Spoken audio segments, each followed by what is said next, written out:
the former car of choice for China's leadership, attempting a comeback after decades.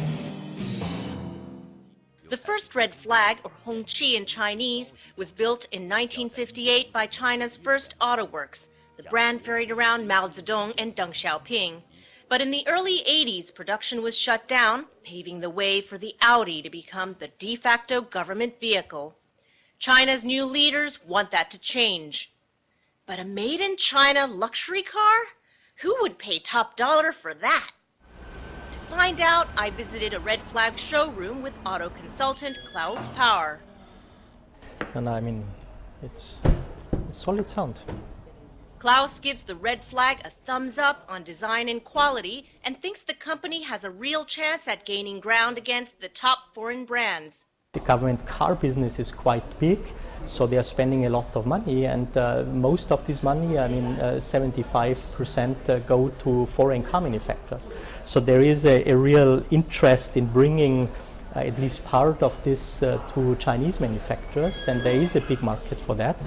And there is obviously also no reason why government officials should drive a foreign brand if they have a good domestic brand. The promise of a quality car at the right price point seems to have stirred up consumers' patriotic sentiments. In the hour we were at the showroom, at least half a dozen customers came in. Liu Zhang, a professor of history, bought a red flag to replace his old BMW. It's not like the Japanese and German cars that are everywhere these days. Few people have a red flag, so if you have one, it feels fresh. People don't think Mercedes or BMWs are fresh. After the red flag was relaunched in May, First Auto Works said it moved about 1,300 in 4 months. Luo Wanyo in Beijing owns 36 old red flag cars, and he's confident it will find its place again in China. The first thing Xi Jinping did was to have the presidents of France, Korea and Australia ride in the new red flag. He has designated the new red flag as the car for the government, so the red flag will be able to fly again.